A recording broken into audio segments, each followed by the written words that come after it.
بس وہ اللہ تعالیٰ کے حرم بنانے سے قیامت تک حرم ہے۔ پھر اللہ تعالیٰ نے مقام ابراہیم کو مصلی بناؤ، اللہ تعالیٰ نے حکم فرمایا کہ مقام ابراہیم کو نماز کی جگہ، مقام ابراہیم وہ جگہ آج بھی امام کعبہ کا مصلی مقام ابراہیم کے قریب ہے، وہی ہے۔ فرمایا کہ مقام ابراہیم کو مصلی بناؤ، اور فرمایا یہ حرم مقام ابراہیم ہے۔ فرمایا کہ بعض نے یہ بھی فرمایا مفسرین نے کہ میقات، حج، عرفات، مزدلفہ، کنکریاں مارنا، مینا وغیرہ سب فرمایا اس کا حصہ ہے۔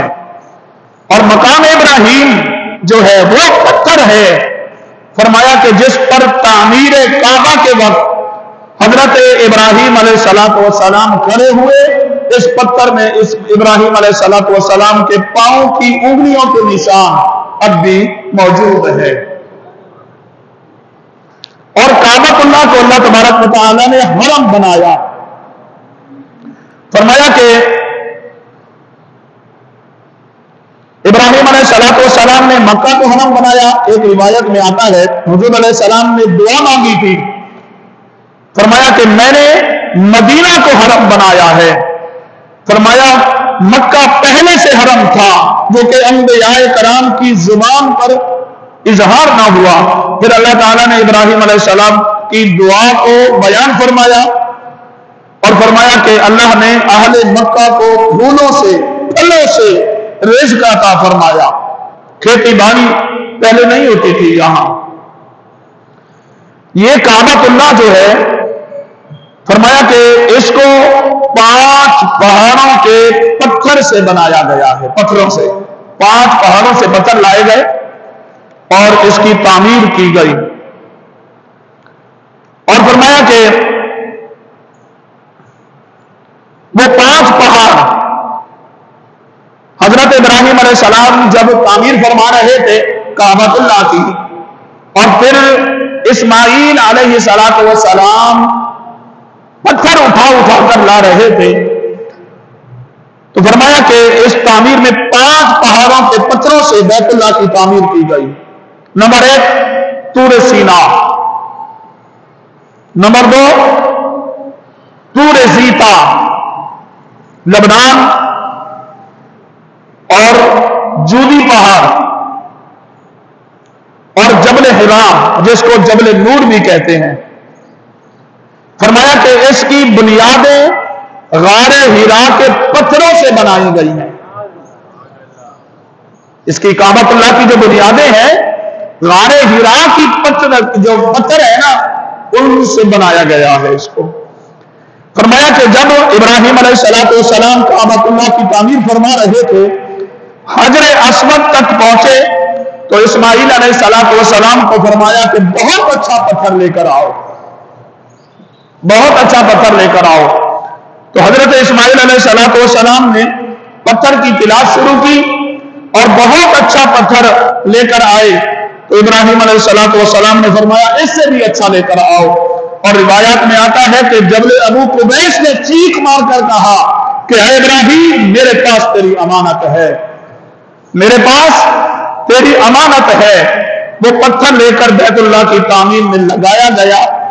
جب ابراہیم علیہ السلام تعمیر کعبہ سے فارغ ہوئے تو دعا کی کہ اے ہمارے رب، ہم سے یہ قبول بھی فرما لے، جو کچھ ہم نے تیری رضا کی خاطر، ہماری دعا کو قبول فرما، جو کچھ ہم نے تیری رضا کی خاطر کیا ہے، اور ہماری اطاعت عبادت کو قبول فرما لے، بے شک تو ہماری دعاؤں کو سننے والا ہے اور نیتوں کو تو جاننے والا ہے۔ تو اللہ تبارک و تعالیٰ کے برگزیدہ بندے جد الانبیاء حضرت ابراہیم علیہ السلام نے اس مبارک جگہ کو، مبارک گھر کو، جو کہ ان اول بیت وضع للناس للذی ببکۃ مبارک، فرمایا کہ وہ مبارک گھر ہے جو سب سے پہلے لوگوں کے لیے بنایا گیا ہے، پہلا گھر ہے۔ تاکہ لوگ اس کا حج کریں، اس کا طواف کریں۔ یہ وہ شہر ہے کہ اللہ تبارک و تعالیٰ نے اس میں بڑی برکتیں رکھی ہیں، بہت برکتیں رکھی ہیں۔ فرمایا کہ کعبۃ اللہ جو ہے، ایک تو اس شہر کو نسبت حاصل ہے انبیاء سے، 300 سے زیادہ انبیاء سے نسبت ہے اس شہر کو، شہر مکہ کو۔ اور پھر اللہ تبارک و تعالیٰ کی کھلی نشانیاں ہیں اس میں۔ وَإِذْ قَالَ إِبْرَاهِيمُ رَبِّ اجْعَلْ هَٰذَا بَلَدًا آمِنًا۔ اللہ تبارک و تعالیٰ نے اس جگہ کو بہت بڑا مقام عطا فرمایا۔ اس سے پہلے جو آیت ہے فرمایا وَإِذْ جَعَلْنَا الْبَيْتَ مَثَابَةً لِلنَّاسِ وَأَمْنًا وَاتَّخِذُوا مِن مَّقَامِ إِبْرَاهِيمَ مُصَلًّى وَعَهِدْنَا إِلَىٰ إِبْرَاهِيمَ وَإِسْمَاعِيلَ أَن طَهِّرَا بَيْتِيَ لِلطَّائِفِينَ وَالْعَاكِفِينَ وَالرُّكَّعِ السُّجُودِ۔ فرمایا اے محبوب یاد کرو جب ہم نے اس گھر یعنی خانہ کعبہ کو لوگوں کے لیے رجوع اور اجتماع کا مرکز اور جائے امان بنایا، حکم دیا ابراہیم علیہ السلام کے کھڑے ہونے کی جگہ کو مقام نماز بناؤ، مصلی۔ وَاتَّخِذُوا مِن مَّقَامِ إِبْرَاهِيمَ مُصَلًّى، ابراہیم علیہ السلام کے کھڑے ہونے کی جگہ کو نماز کا مقام بناؤ، مصلی بناؤ، نماز پڑھنے کی جگہ۔ فرمایا اسماعیل علیہ السلام کو اور ابراہیم علیہ السلام کو ہم نے تاکید فرمائی کہ میرے گھر کو طواف کرنے والوں، اعتکاف کرنے والوں، رکوع کرنے والوں اور سجود کرنے والوں کے لیے پاک اور صاف کر دو۔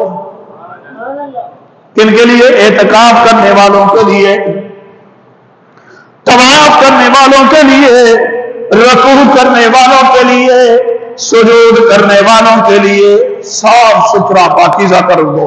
حالانکہ کعبہ تو پہلے ہی پاکیزہ ہے۔ اور یہ شہر دنیا کا واحد بابرکت شہر ہے جس کو امن کی جگہ بنانے اور اس سے نو بنو پھلوں سے نوازنے کے لیے جد الانبیاء جناب سیدنا ابراہیم خلیل اللہ علیہ السلام نے دعا مانگی اور اللہ تعالیٰ نے آپ کی دعا کو قبول فرمایا، اور طرح طرح کے پھلوں سے جو ہے اس کے باسیوں کو اللہ تعالیٰ نے اس کے طرح طرح کے پھل عطا فرمائے وہاں رہنے والوں کو اور جو بھی وہاں جائے۔ فرمایا وَإِذْ قَالَ إِبْرَاهِيمُ رَبِّ اجْعَلْ هَٰذَا بَلَدًا آمِنًا وَارْزُقْ أَهْلَهُ مِنَ الثَّمَرَاتِ مَنْ آمَنَ مِنْهُمْ بِاللَّهِ وَالْيَوْمِ الْآخِرِ قَالَ وَمَنْ كَفَرَ فَأُمَتِّعُهُ قَلِيلًا ثُمَّ أَضْطَرُّهُ إِلَىٰ عَذَابِ النَّارِ وَبِئْسَ الْمَصِيرُ۔